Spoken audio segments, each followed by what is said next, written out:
episode 73 of TerrorVision horror podcast, Splatter Chatter.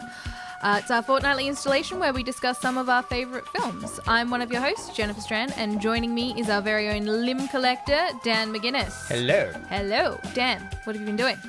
This week, on the weekend, last weekend, my mate came around, a couple of mates came around, and we played he bought a board game called Betrayal at House on the Hill. It's fun. Yeah, and I'd never heard of this game, and I was like, I'm one of those people who hates learning board games. Yeah. So, if I'm the host and I have to say the rules, it's my most hated thing in the world. I make someone else read my own board game's rules to people.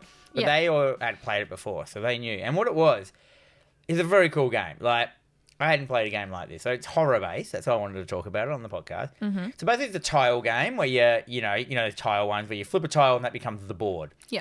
So you start in a foyer of a house, you flip over a tile each turn, and that creates a new room, and you can go into it, and you're 4 people. And basically, kind of the first part of the game, it's in 2 parts. The first game is kind of just powering up your character a little bit. So you got these things called omens, which you want because they make you better. But also they're bad as well because once you get a certain amount of omens, that's when the horror part starts happening. So you want omens, but you also don't want omens. It's weird. It's kind of cool. So it's, I'm getting it, but if one person gets too many, then the game changes and you don't get to get any more omens and one person's powered up and no one else is and kind of that's that kind of thing. Once you get the certain amount of omens, the game drastically changes and then it randomly, I can't remember how it picked it actually, but it randomly picks a scenario from this book. You roll and it goes it's scenario 37 and then you go away. One of you becomes it's been called the betrayer. Mm-hmm. And I can't remember how, but it was me in the end. Yeah. Basically, so I there's 2 books. I go away and I look at, synopsis 35 in this book. And then the guys that who didn't become the betrayer, they have their book and they look at synopsis 35. So both of us are reading from this, different things about the same thing. One of you becomes a horror element and I became a person mine was called voodoo, where I chose rooms in the house. And then I assigned a voodoo doll to the players, and I had to write it down. So, my mate Braden, I was playing with Alex and my mate Steph. I assigned a voodoo doll to each one of them, and then every one of my turns, this stuff happens. Yeah. That because you've got this voodoo doll, you have to do this, or you die and stuff like that. My goal was to kill half of them off. Sure. I don't know what but the thing is, as being the horror person, I didn't know what was written in their thing and what they knew about my thing, and I didn't know how they would be able to stop me. So, so that's cool. It turns into this horror movie. The thing is, every single scenario in this book is 40 or 50 scenarios is a different horror movie kind of vibe. Yeah. And each one of them has its own play rules and everything. So in one of them, you could become a werewolf and all you have to do on that is be in the same tile as the person and you kill them. Yep. So then it just turns into a chase cat and mouse game. And there's so many in there. There's ones where you control minions. There's ones where it's a zombie outbreak and you're zombie 1. And then as soon as you kill one of the other players, they become a zombie as well and it's gang up. And there's so many. And it's a completely different game depending that second half. It's like the end half of your horror film. The first part of the film is the setup. Yep. The first part of the game is just the setup. And then the actual horror of what it is the second half of the game. And my word, such a good vibe, eh? Yeah. So well thought out and so balanced. You've played it before, haven't you? I have. I've played it a couple of times. Can you remember any of the scenarios? Can't remember any of the scenarios. It was a while ago. But yeah, I do remember it's one of those games where everything is so thought out. So it has this replayability. It's not one of those Arkham Horror games where every week there's a new expansion coming out for it. This is the game. I think there might be one expansion. I'm not sure. Well, it's easy to do expansions. It's just pages. But I had to go away into the other part of the house and read all this shit. And you read out lines and stuff. I love that it's so thought out and in-depth of a game that can kind of just, it makes it more interesting than just rolling a dice, moving a couple of spots, picking up a card. Yeah. People start fighting. And because there's bits in the game where it seem irrelevant, but they would become relevant in different scenarios and stuff like that. It's very cool. just a great horror-based board game. And for someone like us who's really into horror, the different genres and that, it just covers it all. And like just not knowing what's going to happen, and you don't know who's going to become the betrayer. So, you know, if there's someone that's got lots of omens, they're more powerful because you can use the omens when you're the bad guy as well. So, I was like a little girl and I had a handgun. But yeah, great game. So if you're a horror fan and you like playing board games, Betrayal at House on the Hill. Mm-hmm. It's a weird name to say. I was going to say like Betrayal at a Hill House or something like that. Yeah, the House on Haunted Hill. Anyhow, that's all. That's kind of my little shenanigans that I did this week, and I enjoyed that very much. What happened to you? Well, I picked up the new horror vans. Oh, which one? Oh, so you all know me very well. I went in with a plan. So I went in, and in my mind, I'm like, I'm just going to pick up the Krugers. Because they were clearly the best ones. They were clearly the best ones. I'm not going to say that the whole range didn't slightly disappoint me, but also I get very excited when there's horror stuff because horror. We don't get a lot of it. So I went in with the plan. I'm going to pick up this crew neck jumper. I'm going to pick up the Krugers. Was there a crew neck? Was there a horror jumper? Yeah, so they've done a hoodie, a Friday the 13th hoodie. As if they didn't do the Freddy jumper. I know. There's apparel. So I wanted this crew neck jumper, and then I was going to grab the rest either online at a later date, so I could afterpay them and not feel like I've just dumped a bunch of money into this. But the website launched before it was meant to. So when I checked the website, everything was pretty much sold out immediately. So when I went in at 9 a.m., they opened the doors. The phone's already ringing off the hook. People are after these Krugers. A lot of them are just like those sneaker people trying to resell and whatever. Flippers. Fucking hate them. So I ended up just panic buying all of them. All of them. High tops and low tops. So I got the Krugers. I got the high top shinings. I got the slip on shinings. I got the slip on Friday the 13th. I got my crew neck jumper, which I really wanted. It glows in the dark. Oh dang. And I ended up buying a hoodie. Yeah, that's heat. So I dropped... But people don't know what they are. Vans did a run of horror shoes. Yeah. So they did like a Freddy Krueger one. They did a Shining. What were the other ones? There was Friday the 13th. They did a Lost Boys Creeper, which is okay, I guess. And then they did It as well. Yeah, right. So yeah, Do you know what I did watch this week? What? I watched the Goosebumps 2 movie. Oh, I haven't watched that yet. It's not as good as the first one, anywhere near. But like, there's a bit where like, because it's like R.L. Stein's first book that he like didn't finish, and there's like the balloon comes out from. Like It, yeah, and like Jack Black looks at it and goes, "I knew I thought of that first." Yeah. I thought that was really funny, and I was like, "And who's R.L. Stein?" Yeah, anyhow. So I grabbed them. I was pretty happy. Like, I'm not reselling. I'm a collector, so I'll probably wear them at one point, and I'll be very happy about it. Excellent. Yeah, so that's what I did. That's a lot of like cold hard you dropped on the horrors. I do work very hard for my money. So play hard as well. I work hard, I play hard. Yeah, I panic buy like there's no tomorrow. Oh, FOMO. Yeah, that's what I was messaging Bryn going, I'm panic buying, it's FOMO. I don't know, I'm weird, it's fine, whatever. So this week, look, we are going to discuss our favourite body horror movies. Body horror. So, look, body horror is easily summed up as graphic violations of the human body. It's as simple as that. I know what you're thinking. Like Fred Durst. He's just a graphic violation. Yeah. Look, I know what you're all thinking. Aren't all horror films just graphic violations of the human body? Yes. But... unlike the slasher genre where we have this actual killer inflicting violence upon his or her victim in a familiar setting such as Suburbia or a summer camp, body horror tends to spotlight a physical manifestation within the body. Mm-hmm. David Cronenberg is definitely the best example we can give with Videodrome as an exploration of the fusion of flesh and technology. Again, The Fly, a commentary on the AIDS epidemic, and just the Transformers. Body horror is a prominent genre throughout the 80s with melt movies like Street Trash and through the 90s, and then leading into the post 9/11 torture porn scene with films such as SAW and HOSTEL. So it doesn't necessarily have to be just a lot of like, you know, Toxic Avenger transformations. Toxie.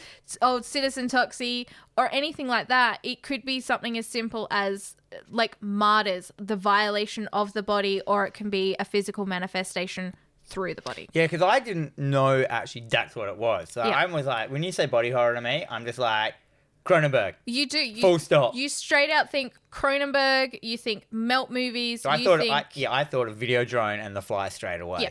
So we're not going to talk about them because we've just quickly discussed. But like Videodrome, without a doubt, is my favourite. Like one of my favourite horror movies of all time, and also like it's obviously one of the best body horror ones. And you know, if you haven't seen Videodrome, get out there and see it. It's like one of my, you know, I want Videodrome merchandise. I can never find it. When I do find it, it's too expensive. Oh my god. Yeah, it's so expensive. It's hard to be a horror fan. This is why we panic buy vans. Yeah, exactly. So obviously there's two straight up. Yeah. The Fly, and we could go on about those two films in themselves, but I wanted to kind of, they're the two obvious ones, but we want to kind of delve a little bit deeper into some of the... Yeah, we'll go... Actually, mine are all obvious as well. Yours are all very obvious. I've tried to sort of put mine in different locations, and I do have a couple of honourable mentions just because they came out this year. Oh. So, do you want to kick us off? Yep. So, my first one, where am I going to start with? I'm going to start with the bottom of my list. Sure. Society. Yes. From 1989. I only saw this recently with you. I watched it with...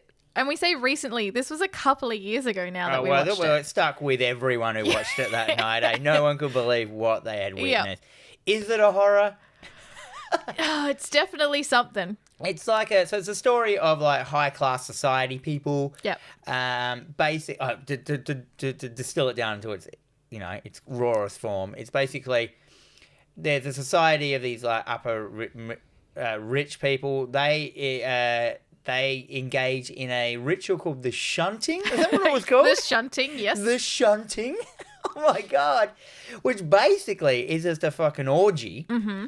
But they kind of, and it's all ancestral as well. So it's a family. Yeah.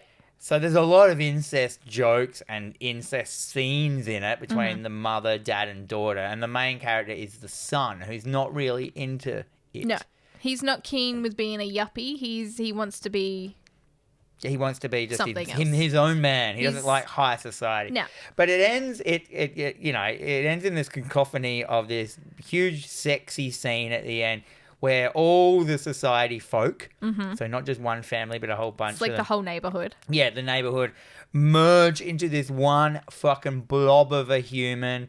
There's a fisting up the arse scene where they fist all the way up this guy's arse and out his mouth, and they love it. Yeah. And the dad's like face merges into his bum, and he's like, I guess he says to his son, "Man, maybe I'm a butthead then." And it's weird. It's like a fucking it's like a latex slime extravaganza of weird vibes. But it's way worth the watch. It's such a strange film. Just for the whole that last final orgy, the shunting scene, and shunting sounds so abrasive as a word. It sounds like such. Oh, it's like a word that you describe, a rape scene or something. A little bit. He got shunted. Oh. Fuck shit. Damn, they got shunted. Fuck. Yeah, the shunting. Yep. So if you ever want to fucking have a bit of fun, just go on the internet and write society shunting, and maybe even put GIF at the end. There's some pretty funny GIFs out there of this thing. There are a lot of GIFs. The whole film is built around this one scene. Yeah, pretty much. Like the rest of the film, there are some other funny scenes. Probably couldn't tell you too much about the rest of the film. There's just a couple of light shuntings. Yeah.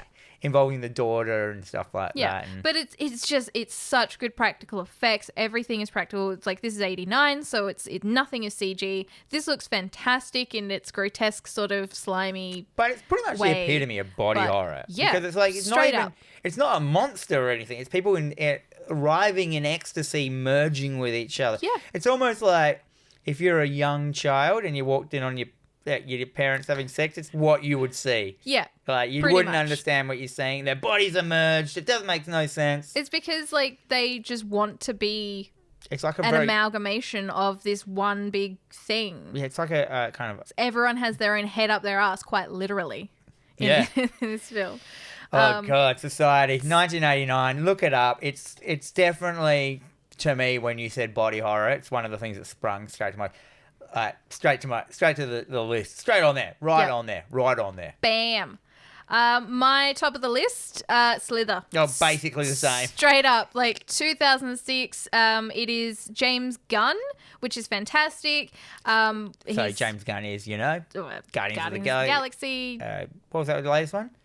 Yeah, Suicide Squad. Yeah, that was great. Remake. Stuff like that. Lollipop Chainsaw. Fantastic. Oh, yeah. Great game. Fucking love it. So basically this is a huge homage, whether he admits it or not, to Night of the Creeps. So basically... It's also kind of the same storyline as Shiver, which is a Cronenberg film. Yep. With the slugs. The slugs. Yeah. Very much so. So we get this meteorite falls to Earth. Michael Rooker, who again he's in all of James Gunn's stuff. Mr. Svenning. Yep. From Mallrats. Yes. Would you like a chocolate covered pretzel? He finds this meteorite. He gets kind of like shot with a little needle thing. From a rock. From a rock. And he kind of throughout the rest of this film, he begins to transform. I think the word that gets used a lot in these body horror films is metamorphosis. Yes. Like he takes a there's a lot of changing and thing in it. So but it's also we also forgot to mention it also stars Nathan Fillion. He does. Playing basically Captain Mal as the local Nathan cop. Nathan Fillion. Yes. So during this town, there's like slugs sort of going out into this town as well. They're attacking people. People are becoming zombies. There's this one poor woman who just becomes this like breeding ground for all the slugs. So at one point they find her in this barn and she is just huge. She's just a sphere. She is just a circle. The size of a barn. A circle with a face on it. And she's like, I'm so hungry. Can you just like kick over the... And it's like, this is like comedy horror. Yeah, this is comedy horror. So much comedy. This is also horror at its finest, like with this body horror sort of a metamorphosis, if you will, because he just changes. It starts out with just like this pustule sort of rash on his chest. Oh, I got stung by a bee. To like... Soon his teeth are coming through his cheek and he's got horns. He's becoming this Jabba the Hutt kind of slob monster. And Michael Rooker already looks a bit like that. He does, yeah. He never has any hair. He looks like alopecia. A little bit, yeah. So it's just like he just transforms through the entirety of this film into this disgusting blob human thing. Yeah, it's basically taking that idea of like the body horror and putting a Hollywood big budget onto it, and they go pretty ham with it. It's pretty funny. This movie's a good fun film. Yes. Like, my wife like enjoys this film because it's just fun as well, and because you've got that Nathan Fillion humor in it as well. It's got like it's the small town vibe as well, like the country town. So there's a small cast of people that you get to know throughout the film, and it's just fun. But yeah, it is basically Night of the Creeps remake without fucking Tom Atkins. Yes, which should have had Tom Atkins. But it's kind of replaced with Nathan Fillion. Yeah. But yeah, like definitely 100% check out Slither. Just the transformation of Michael Rooker alone is worth the watch. And the comedy. There's some pretty funny, grotesque scenes. When he breeds with people. Yes. It's pretty fucking gross. It's supposed to be it's supposed to make you feel gross. Yeah, and it kind of does. It does that so well. It's got that slime level high. Oh yeah, so much slime. I love a slime. Well, going straight into it. Next one I'm going to talk about is so I've got a couple in here which I was like, oh, are these like, are these body horror light or Pepsi or diet ones? But then now when you went through your explanation of these are definitely body horror. So I'm going to say it straight away into my cartoon one, Akira. Yep. 1988. 100% Akira. The most important anime to ever be released in the West. It introduced the West. This was the first ever, English dubbed anime that any Westerner saw. Yes. This is what set the standard. And I only watched this last weekend. It is still top standard. Yep. It is still looks the best. It is still has one of the most a really strange. It's got a redub now, so the story makes more sense. So it's really compelling.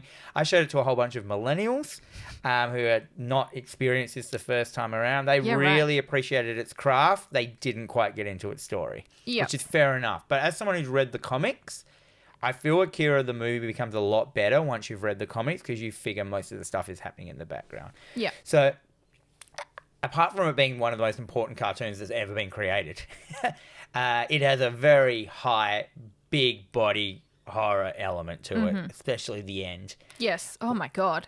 Even I've seen it. Yeah, and you don't even like anime. Yeah. I mean, it's homage and everything. It's South Park when Cartman takes too much calamine lotion because he's in the bath of he turns. The Akira Metamorphosis transformation is very well known. It pretty much set the standard for that. Biomechanical shit. It probably influenced. And this was around the same time as Tetsuo's Iron Man as well. Yeah, right. Was it? That Japanese film, yeah. Which is also a body horror one, definitely. Definitely, yeah. Yeah, Tetsuo Iron Man, that's a fucking watch. That's a See, hard I've never seen it, so it never got on my list. I use samples of it in some of the skate movies I used to make. Oh, nice. But yeah, Akira, fucking... In itself, you could do a whole episode on Akira, but the body transformation stuff in that the Tetsuo goes through at the end of that, where his body stops listening to him. Yep. And he gains ultimate power, the knowledge of the universe. His body does, and it just, like an amoeba. It's what they say. It's like giving amoeba ultimate power. Amoebas just consume and then create whatever. So it's just doing that by instinct, and his body does that. Yeah. So he just turns into this giant, massive human bio-flesh thing. Fuck. Yeah, it's good. Maybe we should do it as an episode. Oh, I've just watched it recently. I don't know if I can do it for another couple of years. We'll watch it. It's not really horror though. It's anime. Like you know me and my animes. Actually, in saying that, as much as I'm not a huge fan of anime, like anime does body horror good. Oh yeah, the cyberpunk shit that they like with that whole genre of cyberpunk. Genocyber is one of the ones where we were very body horror. It's weird. There's like cyborgs in it, which is one of my favorite things, which influenced so much of my shit when I was growing up. Like cyborgs that, they split their arms open and stuff comes out of it like chainsaws, shit that clearly couldn't have fit in there. Yeah. And that's that thing of like, ugh. Yeah, because that's when you start talking about stuff like Tokyo Gore Police. Fucking Japan just know what they're doing when it comes to this kind of stuff. Their body horror is just like a fucking household genre over there. Like, it's just in everything. It's in their like soap operas. It is, yeah. There's probably an Akira soap opera. Quite probably. But yeah, so my next one on my list is The Stuff from 1985, directed by Larry Cohen. This is one of those ones that is on everyone's list for a body horror because it just takes those practical effects to the next level. The Stuff. So it's like this weird like fluff kind of marshmallow thing that everybody is consuming. To eat. It does. It's like at the end of Ghostbusters when the Stay Puft blows up. Yeah, and I just want to eat it. Yeah. I'm pretty sure it was just shaving cream, but I wanted to eat it. I think it was. But because you can buy marshmallow fluff, you can buy it in a thing. It's not good. Fluff. I remember we bought that back when I had a share house. Yeah. And even in the share house, it stayed in the cupboard and no one ate it. Yeah. I think everyone at some point has fluff in their cupboard, but it just never gets eaten. Like, I can't eat it. It's too much sugar. It's too much everything. Like, what do you put it on? Toast? Yeah, I don't know. I mean, you can probably use it in a cake as like a middle, like in a sponge cake or something. My friend puts it between Pop-Tarts. What is that, friend? I feel that he has diabetes, and I'm concerned. We shouldn't be friends with him anymore. Anyway, so it's this new dessert that's just like sweeping the nation, and everybody's eating it, but there's just something not quite right. Where is it coming from? Sinister. What is it doing? Like, what is it doing? What is it doing? Because people start to become sort of like zombified, but not in the classic like brainwashed. More brainwashed and sort of becoming sheep. Oh, we're all going to sit around. We're all going to eat the stuff as a family. The stuff. The stuff. We get these great scenes as well, like the one guy that he kind of, it starts to come out of him. and his face just contorts so much, and it just sort of opens up and everything comes out as well, which is fantastic. Is it a commentary on consumerism? Yeah, big ol'. Well, a lot of body horror you'll find is a commentary in one way or another. Yeah, I think whether it's like... I don't want to say it's the smartest genre out there, but... The broccoli represented AIDS. the green mist. yeah, it's either. You can pretty much just say, yeah, like a lot of it. Like, look at like I say with the Melt movie Street Trash, whether like it or hate it, it is a big commentary on America's homeless epidemic during the 80s. And how people saw them. And yeah, how people saw them and how people wanted to kind of get rid of them. Like, well, what's the best way to get rid of them? Get them to drink alcohol and melt. And throw dicks around for like 45 minutes. That's fine. Slow motion, like severed wangs. It's pretty much our bread and butter. Exactly. Well, we didn't put that in here. That's a good. We did mention Street Trash in the opening. I did mention Street Trash. So once again, a classic Melt movie. Melt. It's so fucking gross. Yeah, it's so good. The idea of Melt movie. Isn't that called Body Melt? Is it that Australian film? There is Body Melt. Yep. I didn't put it on my list because I haven't seen it in years. I actually watched it recently at DX's? Yeah. At Starblaze Collectibles. And yeah, it just wasn't as good as I thought it was going to be. Sure. It didn't have much body melting in it. Like, okay. I was really surprised for such a classic film that everyone mentions. I was like, oh. Yeah, I haven't seen it since I was young. So that was a while ago. I always love Street Trash's cover, the blue cover of just the melting face, which I think is in a toilet in the actual film. Yeah. Yes, it is. Yeah. There's some real great moments in that. My next one is also one I question put in there, but now I definitely think it is Hellraiser. Mm-hmm. The Hellraiser, I guess the whole franchise. We'll just talk about the first one because, like, it's all about that kind of like, but in a different light. It's not a melt. It's not a metamorphosation. It's more the manipulation of... It's the violation. The violation of flesh. Mm-hmm. I have eternity to mold your flesh. See? Perfect. Hellraiser, probably not considered to be like a body horror film, like traditionally. Well, look, but the more you think about it, the more it is. It definitely is, and even if you put it under the subcategory, so it's a this horror with this element, because all of the stuff that's happening, that's the whole point. Is it's the violation and degradation. It's also that pleasure vibe that seems to be in a lot of it, where like a lot of the things that are happening to the people, they want it to happen once it is happening, because you get the Cenobites straight away, as in like they're changed humans, they're modified, they're all like kind of like pain is pleasure, so they're all like cut themselves up, manipulating themselves in a way to have a more pleasurable life in hell, I suppose. It's a transformation, so and then themselves then push this transformation onto other people, where they then they pull people into this realm, manipulate their body for almost their own pleasure, but also, some people's idea of pleasure is pain. Like, it's a very sexual thing. It's Clive Barker. What do you expect? Yeah, well. What do you expect? The metamorphosis of Clive Barker is definitely something.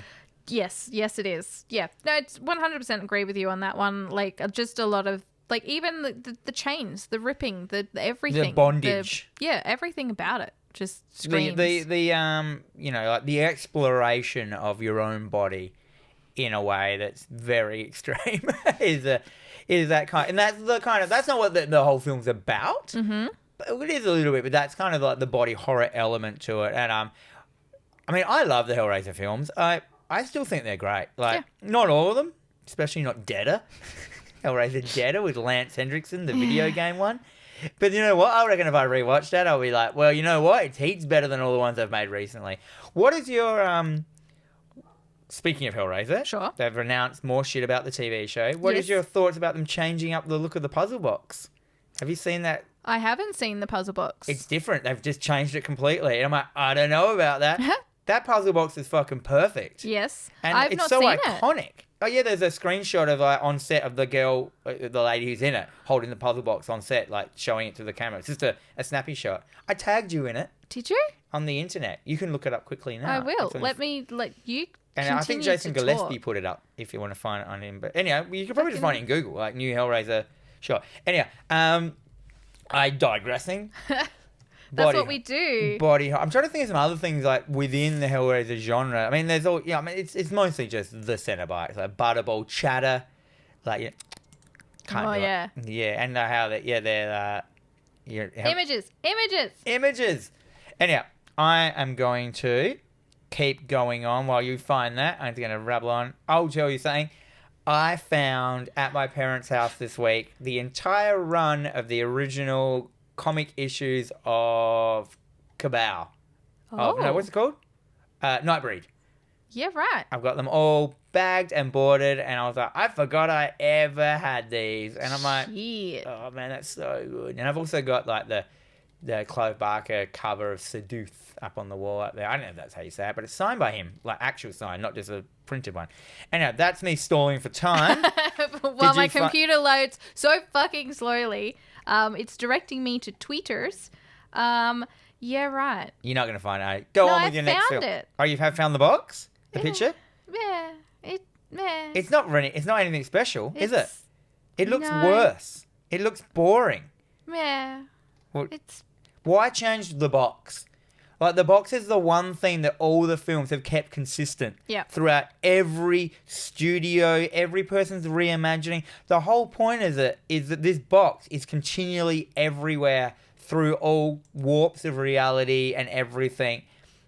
And then they changed it. And I'm like, it's like I don't know what it's like. It's like just doing...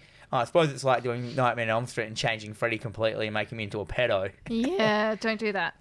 Which makes me just think, oh dear, what are you guys doing? You're gonna fuck this. You're gonna take it. You're gonna fuck it up. Well, we'll wait and see. Like, yeah. I'm getting heated. You are getting heated, and I love it. But anyway, now that we've went on a huge tangent, I'm bringing it back down to Ginger Snaps. Oh god, that is a big down. How is it a down? It's a great film. I've never seen it. I'll admit it. Don't trust judgment until you've seen it. The cover never pulled me in. It was just a girl on the cover. It looked like just a teen romance thing. She had a little bit of blood coming out of her mouth. Ooh, Ginger Snaps. And it didn't even have a scary name. There was nothing that would have ever made me ever watch it as a youngin'. It wasn't even that young. It was like 2000. Was it 21 years ago? I'm going to make you watch it. Oh, fuck. I am. So Ginger Snaps, 2000. It is a Canadian horror film. So it's basically about these two sisters. What's it about? What's it about? These two sisters, they're just like on the outskirts of society. They're outcasts. They want to be. They want to be outcasts? They want to be outcasts. Are they like from a rich, privileged suburb? Yeah. They're not slumming it. No, they're not slumming it. Anyway, Ginger, the older sister, she gets bitten by a werewolf, and so she starts to experience this transformation. This, however, coincides with her first period. So we start to get this whole, as she's sort of her womanly changing body, we're all just to expect that this is her because she's a commentary on how men see women. Yeah. Like that, what's that comic? Man-Eaters. Man-Eaters, yeah. So while she's changing and it's like, oh, this is just normal, it's natural, it's like her womanly body changing, it's she becoming this werewolf. And the whole film is her personality is changing. She's becoming more powerful as a person, she's becoming more confident, but then also the physical transformation into a werewolf starts. Does she dress in black and then go to a jazz bar and dance with Maguire? That would have been better. But even then, like, as she's the transformation is not a full moon werewolf deal. It's a werewolf kind of all the time deal. Oh. So she starts growing a tail. She starts like little She's horns. Just turning into a wolf. Extra nipples. All these things start like horns. Her body starts changing completely. Wolves don't have horns. No, little like nipples and stuff. I thought you said horns. No, because like she's getting ears. Oh, ears. Okay. Yeah. So by the end of this film, like she's gone from this like meek sort of angry teen to teats galore. What the fuck is happening? And it looks amazing. Like, it's all practical. It all looks really good for a low budget as well. So is it more about the transformation? Yeah. Throwing it hard into the body horror category. Oh, hard. Is that one of your favourite werewolf films? Probably, yeah. I don't really like werewolf films too much. We should do a werewolf film. We will, because it'll just be me being like, I don't really like werewolf films that much. What about Here's Curse? a list of like Curse 10 was films one of I our love. most listened to episodes. It really was. Oh no, and it was just I just didn't like it. It was dumb. That's fair. That's fine. American Werewolf in London, can't go wrong. Well, no, that is another one that didn't quite make my list because I haven't watched it. That was a very iconic enough. body horror thing. Oh, for fuck yeah. For fuck yeah. For fuck yeah. John Landis, Rick Baker. It was Rick Baker who did all that shit? practical effects. Fucking amazing. I didn't put it on my list because I haven't seen it in a very long time. We can mention them. We can. Just a mention's good enough. Like, there's a whole bunch in here, obviously, we haven't done. All right, is that you done? I'm done. You fucking over that shit? I'm talked out. You talked out? I'm talked My out. next one, I'm going for some of the hard hitters now. I'm going to go for The Thing. Yes. The 1982 Kurt Russell one, not the original carrot one, where the thing was a carrot. Or whatever it was. It was like a vegetable-based, one of those like hammery kind of films, wasn't it? Anyway, The Thing, 1982, John Carpenter directing, Kurt Russell acting, alongside a plethora of manly men in an isolated environment. This is like, I think this might have been probably my first body horror kind of horror film I saw as a young kid. Like, this is the so interesting. It has some of the greatest autopsy scenes as well. I love a good autopsy scene where they're pulling flaps back and labias galore everywhere. Yeah, like one of them. I don't think I really need to explain The Thing. No, everyone's seen The Thing. If you haven't seen The Thing by now, like, just probably not. reassess your life. It wasn't even a remake, that 2000s one. 2001 was it or something like that? I can't remember. It doesn't matter. They did the other one. They didn't call it anything but The Thing. So there's 3 films just called The Thing. Which are all. But it wasn't that. It was directly a sequel. Like, I never watched it. It was a faux pas. They shouldn't have called it just The Thing because it references the first film. And they go back to the site of the first film. So it is a direct sequel. So just calling it The Thing, like it wasn't a reboot and it wasn't a remake. It was a direct sequel. Sure. Like, and I'm like, just call it The Thing 2. Yeah. Or The Thing 2000. Thing 2000. 2000. You know what I mean? Like, call it something else. Like The Thing Retribution. Sure. The Thing Reloaded. The Thingening. The Thingening. The Thing, The Thingening. The Thingest. I'd watch that. But anyhow, yeah, and all they did was that they replayed the same story but added a female scientist in the mix. And I'm like, and I know like this, I'm trying not to sound like a dickhead or anything. Any but female I think, scientist. It's Mary Elizabeth Winstead, so. Yeah, but like, I think some of the majesty of The Thing it was a bunch of just isolated men. Yeah. Like there was no distractions of anything else or anything. I'm not saying women are distractions. I'm not going to say that women shouldn't be in horror films. I'm not going to say any of that stuff, but that was its schnick. Yeah. There was no romance, which is great because I don't like romance and I don't like sex scenes or anything. There was nothing like that. It was just about who is the thing, who is hiding the hidden, like, you know, what is going to happen next? Like, how can we manly get out of this? Guess what? You don't. Yeah. Yeah. No, look, I agree with you. You don't have to have like all those elements, but you don't have to have those elements. And some of the best films are always like the core systems like shredded down to their just basic things, and that's what The Thing was. It was just some dudes that can't get out of this base, and then you get like the beautiful shots of like the snow and stuff, and like just they took the environment, they really showed it. You know what I mean? Like they filmed it like up in, I don't know where they fucking filmed it, but like it was clearly in the snow for a lot of it. You know, there's not. Yeah, it's just. Oh, The Thing is just fuck.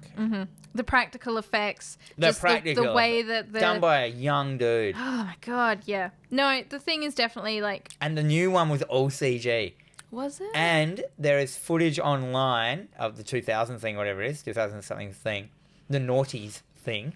It should be called the Naughty. Oh. Anyhow, of all these practical effects they made. Yep. And then they didn't use it, and it was some of the best like practical effects ever. Yeah. Because that was what it was. It was coattailing on that shit, and they all executive chose to go CG.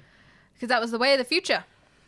And now you watch it and you're like, But it's funny because all of these people that like us sit there and go, practical effects are so much better. They're all now of the age where they're making films and they're bringing it back to practical effects. Like, I don't know if you've started watching the new Chucky TV series. No.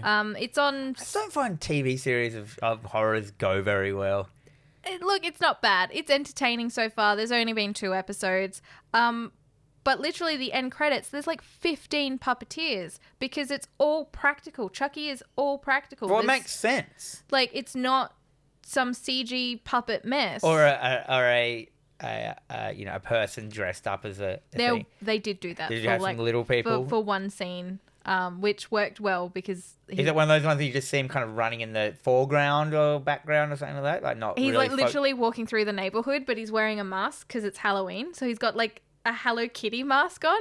That's pretty funny. It was really good. But yeah, so that's another thing. Like, practical effects are just making a bigger comeback and using CG as like a little helping hand here and there. Well, the person who's always used CG the most is Del Toro. How do you say his name? Guillermo del Toro. Del Toro, yeah. He has always used it. When he did like the Hellboy films, and he just added CG to practical puppets and stuff. Yeah. So he'd add the eyes blinking would be like stuff like that. So that's when CG's always looked its best. Like the Guillermo, whatever it is, Del Toro films, the Pan Labyrinth and stuff like that. Oh, yeah. Like Pan with his walking, like they CG'd out bits of his legs, like to make it look... Well, that's the kind of thing that you want to be doing. You don't want to rely on it. You want to use it to elevate it. Yeah. You're using CG to elevate practical. Unlike all those Shutter films. All those, those spiders attack. Oh, I love those. Where the spiders are just on a loop, and but they're not moving. They're just walking on the spot in the background. I'm still okay with that. I love those films. They're great. Yeah, they are their own genre, and they all are tongue-in-cheek, and they realise how crap they are. It's true, and I love them so much. That Birdemic. Anyway, the thing, 1982, fucking not only one of the best body horror films in the world, maybe one of the best horror films ever. Yep. It would have to be in the top fucking 10 at least. Yep. Could be in the top 5. Could be if you go hard. So one of my final films before I roll into my honorable mention films is American Mary. So this is a 2012 film directed by Jen and Sylvia Soska, the Soska twins. They just recently did a remake of Rabbid, which has its own elements of body horror to it as well. Rabbid. So this is basically a film. It's not hard to watch, but it is confronting. So it's basically about this young girl. She's studying to be a surgeon. She is having trouble paying her tuition. She inevitably is put in a horrible situation with her professor and some of his cronies. She ends up being raped, drugged, and she drops out of medical school.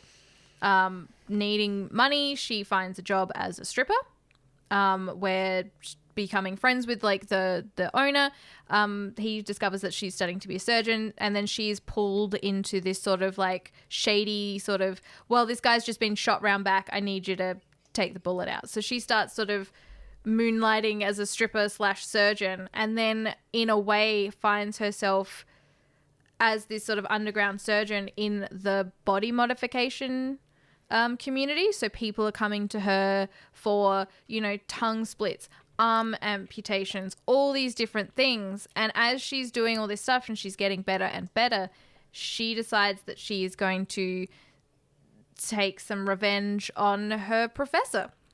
And she kidnaps him, and she does all of these modifications to his body, changes him so much.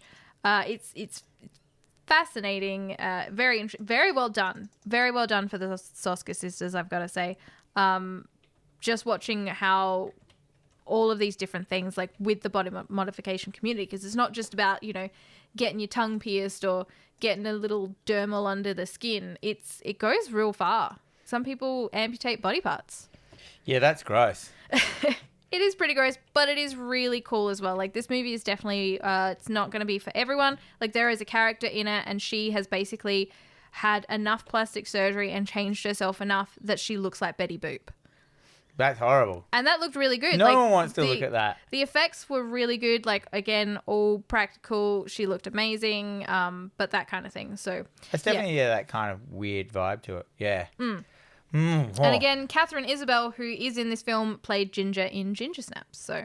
Oh, well, that must make it great. It does. Did she have a little bit of blood coming out of her mouth? She did. Yeah. My last film, I'm just going to fucking just trample in there. And then we got heaps of... I reckon we should do an honorable mentions as segment at the end. Oh, yes. Yeah. A couple more. Oh, you just see some of I've seen what I've actually got a couple more, but I didn't want to, hear me typing on the thing, so I've got to open in another page, like my honorable mentions. That's fine. But the last one I wanted to talk about was the 1988 film of The Blob, remake of The Blob. I think this film is great. This film still looks perfect in most areas. There are some matte problems later on in the film where they're like green screening, matting over some bits where, but majority of it looks wicked. Yeah. The kills in this are full body horror. This is a pure... So if you don't know what it's about, a meteorite comes down. It's got some slime in it. It jumps onto people. It kind of absorbs you in. It jellifies you.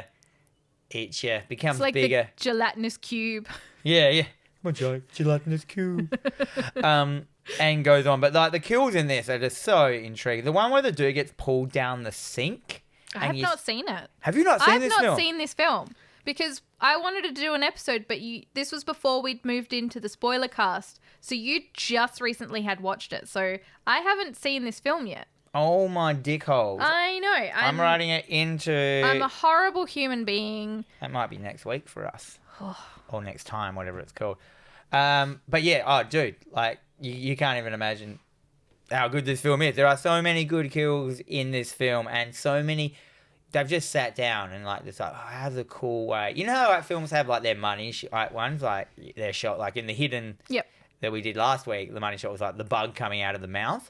Where every single kill is It's all the money shot? Yeah, every one of them is and there's so many good scenes. A bit where a lady runs into a phone booth and it comes down over it and then just so violently comes in and they must have just put a dummy. There's so many good effects in this film, all practical, all the best, in ways they can do shit.